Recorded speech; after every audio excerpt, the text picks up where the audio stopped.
I think that in the case of Symbian, the hardware fragmentation is playing against them because you have way too many devices that don't look like each other, and that's why it's very hard to do something that's very successful. So Migo has a way to go, and I think it was Krzykowski that said to me yesterday, you'll start to understand it when you see the first devices, and I think that's what's going to happen with developers as well. Developers might stand back until they start seeing the first devices with Migo coming out to start sparking ideas about what they can do, and then when they see a smartphone and a TV coming out with the same OS, and they think about the range, then it's going to start to take steam. But I want to ask you, Matthäus, a question about developers, and we just talked about it a little bit, is how are these app stores going to attract developers? What is it in a developer's mind that says, right, I'm going to work for this platform? Is it all about money? Is it all about installed user base? Is it all about programming language? What's the key, what are developers asking? Let me give you some numbers. Like I'm aware of. I think there are over 28,000 Apple developers around the App Store. I think there are around less than 6,000 Android developers. And I, together with some guys over there, Edmob and Flurry, we did some calculations, and I think we felt like 7% of these 28,000 get a little bit more than $7,000 revenue per month, and this is huge. If you look at the industry, you know, like before, if you're at a carrier, they had like 300 to 400 devices, 300 to 400 developers per carrier, and now we have way more people who actually can live in these ecosystems. And what do they live in? Yeah, these guys live on money, but there are many other platforms who are emerging who are where people don't do it for money because there's not that much money, but they do it for technology. So my answer is they do it for various reasons, but way more people do it. You know, we're standing here in the Apple planet, you know, so people want developers here. Yeah, certainly, there's a lot of them. They do it for various reasons. But Hubert wants to interrupt me, I think. Well, I wouldn't say interrupt, but just to bring I used to write video games for a living, and in that world, money is certainly a big consideration because the budgets are going higher and higher, and you have to make sure that you can get your investment back and some more. So if you take the example of the PlayStation 2, which was absolutely horrible and hard to program for, it was still the target of choice back then because it was the target on which you had more chances to make money. And I think that even though on the mobile side it's still young, the iPhone is kind of showing the same trend. If you do an app and if you're in the top 10 or something like that, then your chances are very good. Now, how do you get in the top 10 is a different story. But I think that this is a big appeal, like having 70 million... more money. Exactly, yeah, but having 70 million devices out there that are compatible is huge. But just, you see, but I think the point is here, it has become real money. You know, these guys over there, they take like $250,000 on an in-app advertising campaign to become number one on iTunes. You know, they started, I think, with 10,000, 20,000. It's really become business. All these mobile developers, like Digital Chocolate, EA, all these guys are really spending serious money to get us to play these games. And there are many others. You know, like Facebook has become a huge distribution platform. People are recommending it based on the social graph. I think there's really a lot of new stuff happening where all of these devices become just much more valuable. Especially looking about the gaming sector, there was one big announcement today, or yesterday as well, when Flash was announced for Android. Yeah. And I think this will change the gaming scene a lot because it's really about casual games, about quick games which you just play during waiting sessions, or even on more long time playing experiences.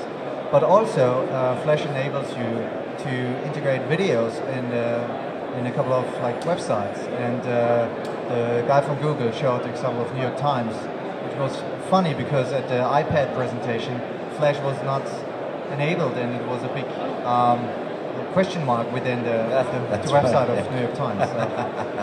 So this was fun. So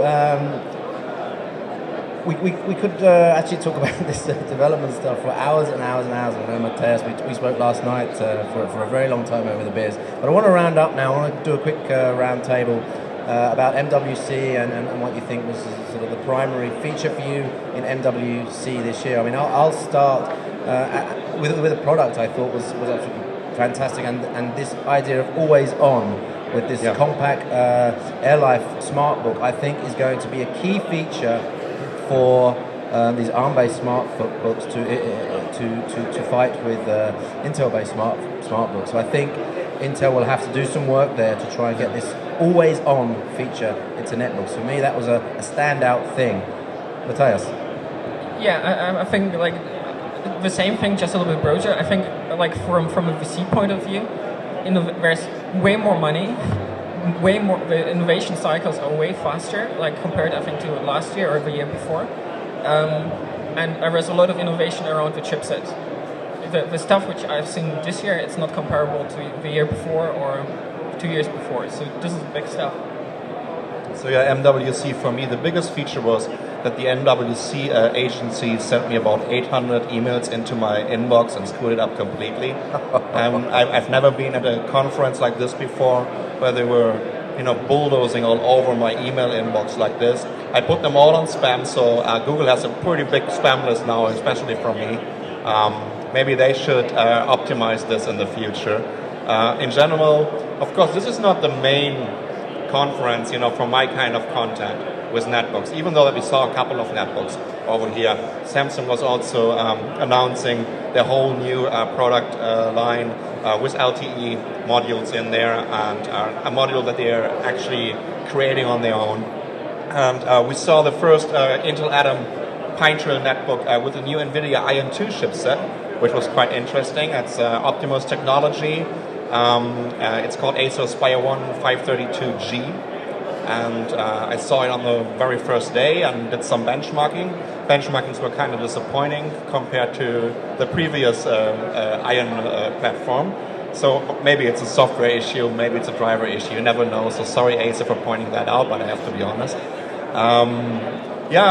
That's it pretty much. Of course, MeeGo was a killer announcement.